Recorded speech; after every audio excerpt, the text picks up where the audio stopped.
দিব্যজ্ঞান ও শুদ্ধ ভক্তি প্রদান করে। শ্রীমন মহাপ্রভু নিজেই, চৈতন্যদেব নিজেই দীক্ষা গুরু আমাদেরকে দিব্যজ্ঞান আর শুদ্ধ ভক্তি প্রদান করে। কেননা শ্রীমন মহাপ্রভু এই জন্যই অবতীর্ণ হয়েছে। শ্রীমন মহাপ্রভুর অবতীর্ণ হওয়ার উদ্দেশ্যই এইটা, সেটা হচ্ছে কিনা গোলকের যে প্রেম ধন, গোলকের যে প্রেম, এটা সমস্ত জীবের কাছে অধরা ছিল, জীব এটা জানতে পারত।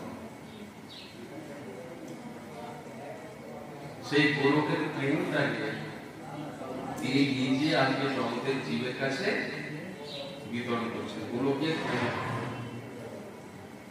তাই চৈতন্যদেব স্বয়ং দীক্ষাগুরু রূপে দিব্যজ্ঞান আর শুদ্ধ ভক্তি প্রদান করেন। নিজ অভিন্ন শিক্ষাগুরু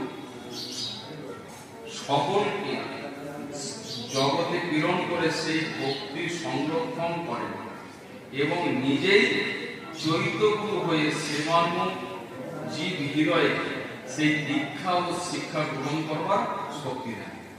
তাহলে চৈতগুরুটা অন্য কেউ নয়, স্বয়ং শ্রীমন মহাপ্রভু। দীক্ষা গুরু অন্য কেউ নয়, তিনি।